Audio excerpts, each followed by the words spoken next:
Hi friends, मी मयुरी. स्वागत आहे तुमचं आजच्या व्हिडिओमध्ये. आणि आज आपण बनवणार आहोत कैरीचं पन्हं. आणि उन्हाळ्यामध्ये असं थंडगार कैरीचं पन्हं प्यायचं आणि हेल्दी पण असतं ते. आणि आपण आज साखर न वापरता गुळाचा वापर करून हे कैरीचं पन्हं बनवणार आहोत, त्यामुळे ते जास्त हेल्दी आहे. आणि उन्हाळ्यात कैऱ्या पण भरपूर आलेल्या असतात, तर मग अशा पद्धतीने रेसिपीज बनवायच्या नवनवीन. आणि इथे मी एक मोठी कैरी घेतलेली आहे. ही 1/2 किलोची एकच कैरी आहे. आता हिचं टोक काढून घेतलं, स्वच्छ धुवून घेतली आणि कुकरमध्ये पाणी टाकून आता ही कैरी आपल्याला शिजवून घ्यायची आहे. आणि पाणी मी इथे 1 ते 1.5 ग्लास टाकलेलं आहे. आणि याच्यात आपल्याला 5 ते 6 शिट्ट्या करून घ्यायच्या आहेत, कारण कैरी शिजायला जास्त वेळ लागतो. तर आता ही मी शिजवून घेते आणि तोपर्यंत तुम्हाला बाकीचे मसाले दाखवते.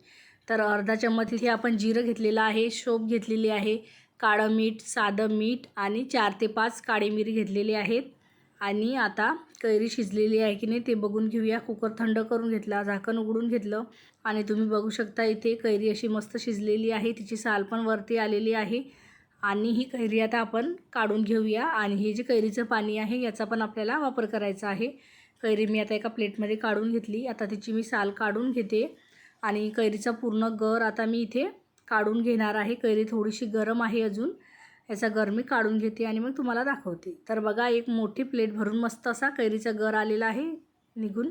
आणि एक मोठी वाटी आपण इथे गूळ घेतलेला आहे. गूळ मी इथे जास्त घेतला आहे कारण कैरी थोडी आंबट आहे, त्याच्यामुळे तुमची गोड असेल तर कमी घ्यायचं. गुळाचं प्रमाण, साखरेचं प्रमाण कमी करायचं. आता मिक्सरच्या भांड्यामध्ये सर्व हा गर काढून घ्यायचा आहे. आणि याच्यामध्ये आता आपल्याला सर्व साहित्य टाकून घ्यायचं आहे. आणि गूळ पण आपण आता याच्यामध्ये टाकून घेऊया. 1 वाटी गूळ आहे आपला आणि 1 वाटीच गर आहे. आणि मसाले, हे मसाले पण आता आपल्याला सोबतच याच्यामध्ये टाकून घ्यायचे आहेत. आपल्याला इथे मस्त फ्रेश असा हिरवागार पुदिना पण टाकून घ्यायचा आहे. पुदिन्यामुळे छान फ्लेवर येतो मस्त. आता याच्यामध्ये अर्धा ग्लास पाणी टाकून हे मिक्सरला फिरवून घेते मी आता. तर तुम्ही बघू शकता इथे मिक्सरला मस्त असं फिरवून घेतलेलं आहे. आणि आता एका भांड्यामध्ये मी चाळण ठेवली आहे आणि त्याच्यामधून जे आता हे सारण तयार केलेलं आपण ते काढून घ्यायचं आहे, जेणेकरून आपण याच्यामध्ये जिरं, काळी मिरी ते बारीक करून घेतलेलं आहे. जर ते जाडं राहिलं असेल तर ते मग असं चाळणीमध्ये राहून जाईल आणि मस्तपैकी आपलं कैरीचं पन्हं इथे तयार होईल. आणि खाताना अजिबात दाणे वगैरे लागणार नाहीत. आणि हे पूर्ण आता मी काढून घेते. तुम्ही बघू शकता किती मस्त घट्टसर असं कैरीचं पन्हं इथे तयार झालेलं आहे. आणि याच्यामध्ये मी थोडं थोडं पाणी टाकून परत हे मिक्स करून घेणार आहे, म्हणजे जेणेकरून याच्यामध्ये गर अजिबात राहणार नाही. आणि आता हे पूर्ण करून झालेलं आहे आपलं. आता चाळणी मी इथून काढून घेते आणि तुम्हाला आता कैरीचं पन्हं दाखवते. भरपूर असं घट्ट आहे. आपल्याला आता आणखीन याच्यामध्ये 2 ग्लास पाणी ॲड करायचं आहे.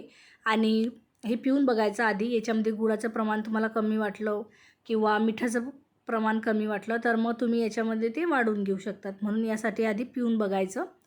कमी जास्त वाटलं तर मग वाढवून घ्यायचं. आणि आपण जे कैरी शिजवायचं पाणी आहे ना ते पण याच्यामध्ये टाकून घेणार आहोत. 1 ग्लास पाणी आहे. टोटल इथे मी 4 ते 5 ग्लास पाण्याचा वापर केलेला आहे. आणि मस्त असं कैरीचं पन्हं आपलं इथे तयार झालेलं आहे. मस्तपैकी सर्व करून घेऊया.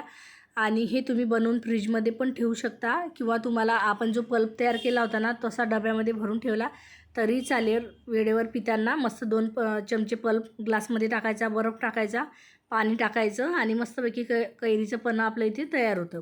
तुम्ही बघू शकता इथे कैरीचं पन्हं आपलं तयार झालेलं आहे. मस्तपैकी बर्फ टाकून घ्यायचा. थंडगार असं कैरीचं पन्हं उन्हाळ्यामध्ये प्यायला छान वाटतं आणि मज्जा पण येते भरपूर. उन्हाळ्यामध्ये असे पदार्थ पाहिजे शरीरासाठी.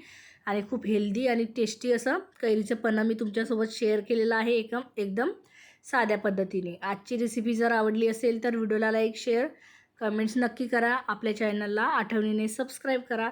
चला तर मग परत भेटूया आपण अशाच एका मस्त अशा नवीन व्हिडिओसोबत. तोपर्यंत बाय बाय.